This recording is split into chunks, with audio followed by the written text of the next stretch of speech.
அனைவருக்கும் வணக்கம். சற்று முன் வெளியான முக்கிய அறிவிப்பு. கலைஞர் மகளிர் உரிமை தொகை திட்டம் குறித்து இன்று முக்கியமான மகிழ்ச்சியான அறிவிப்பை தமிழக அரசு வெளியிட்டுள்ளது. இதை பத்தி விரிவாக தெரிஞ்சுக்க வேண்டும்னா இந்த வீடியோவை கடைசி வரைக்கும் ஸ்கிப் பண்ணாம பாருங்க. வீடியோக்குள்ள போறதுக்கு முன்னாடி இந்த வீடியோக்கு ஒரு லைக் பட்டனை பிரஸ் பண்ணிக்கோங்க. இது வரைக்கும் இந்த சேனலை சப்ஸ்கிரைப் பண்ணாதவங்க சப்ஸ்கிரைப் பண்ணிக்கோங்க. தமிழகத்தில் கலைஞர் மகளிர் உரிமை தொகை திட்டத்தின் மூலம் மாதம் மாதம் பெண்களின் வங்கி கணக்கில் ரூபாய் 1000 செலுத்தப்பட்டு வருகிறது.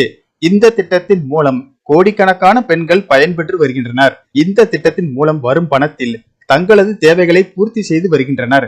இந்த நிலையில் கலைஞர் மகளிர் உரிமை தொகை திட்டத்தில் கடந்த ஜனவரி மாதம் கூடுதல் பயனாளிகள் சேர்க்கப்பட்ட நிலையில் 90% மகளிருக்கு உரிமை தொகை சென்று சேர்ந்து விட்டது என்றும், தகுதியான ஒரு சிலர் விடுபட்டு இருந்தால் அந்த பட்டியலை மாவட்ட ஆட்சியரிடம் வழங்க திமுகவினருக்கு அமைச்சர் உதயநிதி ஸ்டாலின் அறிவுறுத்தியுள்ளார்.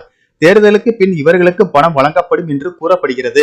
ஏற்கனவே கலைஞர் மகளிர் உரிமை திட்டத்தின் கடந்த 2 மாதங்களுக்கு முன்புதான் இந்த திட்டத்தில் மீண்டும் சேர 12 லட்சம் பேர் மறு விண்ணப்பம் கொடுத்துள்ளனர். தேர்தலுக்கு பின் மேலும் சிலருக்கு இந்த திட்டத்தில் பணம் வழங்கப்பட உள்ளது.